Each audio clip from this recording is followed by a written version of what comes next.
নমস্কার, আমি পণ্ডিত শিবমণি ভাস্কর। আমার ইউটিউব চ্যানেলে আপনাদের প্রত্যেককে স্বাগত জানাই। চলে এসেছি আবার আপনাদের সামনে কিছু না কিছু জিনিস নিয়ে, যাতে আপনারা সেটা শুনলে অবশ্যই উপকৃত পাবেন। তবে আমরা ভিডিওটা প্রত্যেককে বলছি পুরোটা দেখবেন, অবশ্যই আপনার কী রাশি কিরাম যাবে সেটা অবশ্যই জেনে নিতে পারবেন। আমি আলোচনা করব আজকে কন্যা রাশি। কন্যা বৃহস্পতি অবশ্যই 2023 অবস্থান করে গেছে এবং 24 মে পর্যন্ত থাকবে। তবে এটা কিন্তু দেখতে হবে যে বৃহস্পতি আপনাদের কন্যা রাশিতে অবস্থান করলে কি হতে পারে। তো কন্যা রাশির জাতকেরা বহু বিচক্ষণ এবং অনেক সৎ এবং বুদ্ধিমান হয়। এরা কিন্তু অর্থর দিক থেকে খুব গুরুত্ব দেয় এবং এরা কিন্তু যেটা করে, যে কাজটা করে কিন্তু খুব গুরুত্ব দিয়ে করে। এরা কিন্তু সহজে হাল ছেড়ে দেওয়ার মানুষ নয়। এরা কিন্তু অর্থ গোপনীয়তভাবে এবং অর্থ সঞ্চয়ের জায়গাটা এদের ক্ষেত্রে খুব প্রিয় এবং এরা যেটা করবে সেটা কিন্তু খুব গুরুত্ব দিয়ে করবে। এরা কোনো ঢিলে দিয়ে কাজ করে না।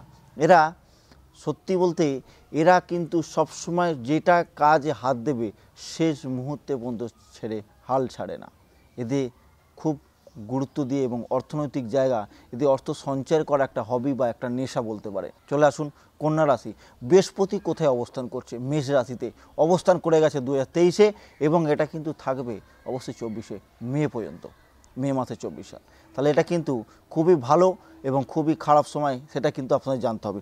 দেখুন, মেষ রাশিতে এখন কিন্তু বৃহস্পতি অষ্টমে বসে আছে। আপনাদের এখানে কিন্তু দেখাচ্ছে বৃহস্পতি কিন্তু অবস্থান করে গেছে অষ্টমে। এটা কিন্তু 2023 অবশ্যই এটা থাকবে কিন্তু 24 মে পর্যন্ত।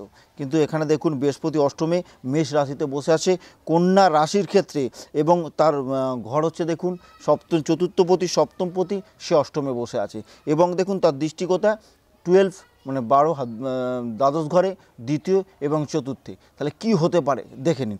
এখানে কিন্তু অষ্টম থেকে আমরা কিন্তু অবশ্যই দুর্ঘটনা, অষ্টম স্থান থেকে অশুভ কিন্তু আমরা ধরে থাকি এবং সপ্তম হচ্ছে ম্যারেট এবং চতুর্থ হচ্ছে সুখ দাম্পত্য এবং দ্বাদশ হচ্ছে ব্যয়, দ্বিতীয় হচ্ছে অর্থ, চতুর্থ স্থান থেকে কিন্তু মাতৃস্থান, চতুর্থ থেকে আপনার নিজস্ব স্থান, চতুর্থ থেকে মাতৃভূমি।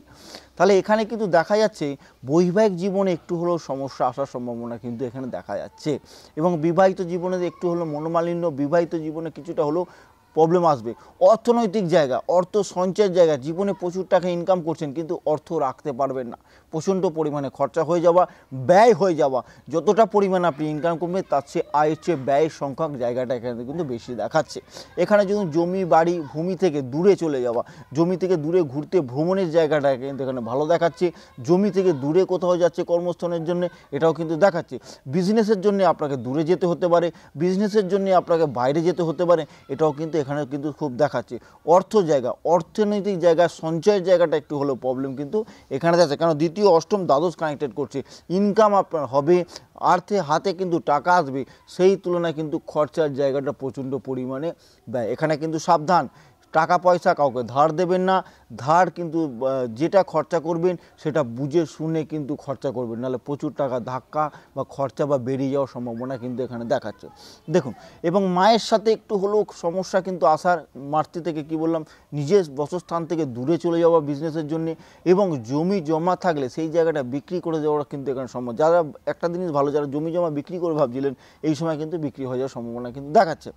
বিবাহিত জীবন সপ্তম অষ্টম দ্বাদশ কানেকশান করছে, এখানে কিন্তু বিবাহিত জীবন কিন্তু একটু সমস্যা আসার সম্ভাবনা কিন্তু দেখাচ্ছে। কি হতে বলে, একটু বুঝে সামলে চলবেন, একটু সুন্দরভাবে একটু ব্যবহার করবেন, হঠাৎ মাথা গরম করবেন না, বুঝে শুনে স্ত্রীর সাথে সম্পর্ক রাখবেন, কথায় কথায় মাথা গরম এবং কোনো রকমভাবে ঝামেলা অশান্তিতে যাবেন না। এটা কিন্তু 1 মে পর্যন্ত এই সমস্যাটা কিন্তু থাকবে।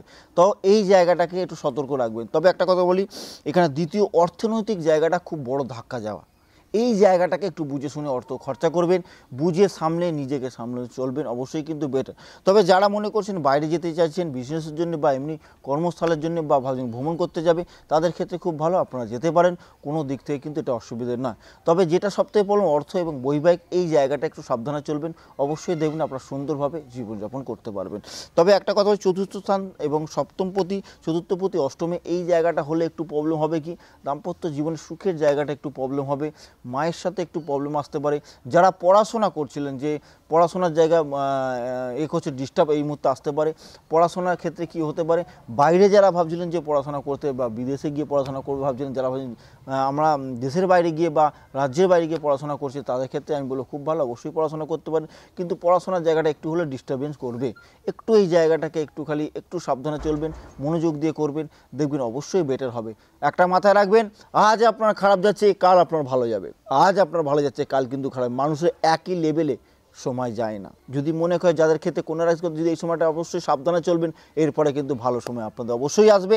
সেইভাবে চলতে হবে যেভাবে আমি বলে দিলাম, একটু সাবধানে বুঝিয়ে চিন্তা করে সুন্দরভাবে চলাফেরা করবেন, দেখবেন অবশ্যই সুন্দরভাবে যাবে। তবে অবশ্যই বেটার থাকবেন, সুস্থ থাকবেন। বারবার বলছি, আমার যদি এই ভিডিওটা ভালো লেগে থাকে অবশ্যই লাইক করবেন, সাবস্ক্রাইব করবেন, অবশ্যই শেয়ার করবেন। আমি চাই সবার কাছে পৌঁছো, সবাই জানুক যে তার জীবনে কন্যা রাশি বৃহস্পতির প্রভাবে কেমন যেতে পারে। অবশ্যই ভালো থাকবেন, এটা আমি আছি আপনাদের পাশে। একটা জিনিস মাথায় রাখবেন, যোগ কথা বলে, শখ কথা বলে, এটা রাশি মাত্র, যার যোগে যেরাম থাকবে। অবশ্যই বৃহস্পতির ট্রানজ্যাকশন করতে, যদি বৃহস্পতি আপনার খারাপ অবস্থানে থাকে অবশ্যই নেগেটিভ ফল দেবে, পজিটিভ থাকলে পজিটিভ ফল দেবে। তবে আজই এখানেই শেষ করতে হবে। সবাইগুলো ভালো থাকবেন, সুস্থ থাকবেন। যদি ভালো লাগে থাকে অবশ্যই কমেন্ট শেয়ার করবেন। আজ এখানেই শেষ করব। সবাইগুলো ভালো থাকুন, সুস্থ থাকুন, নমস্কার।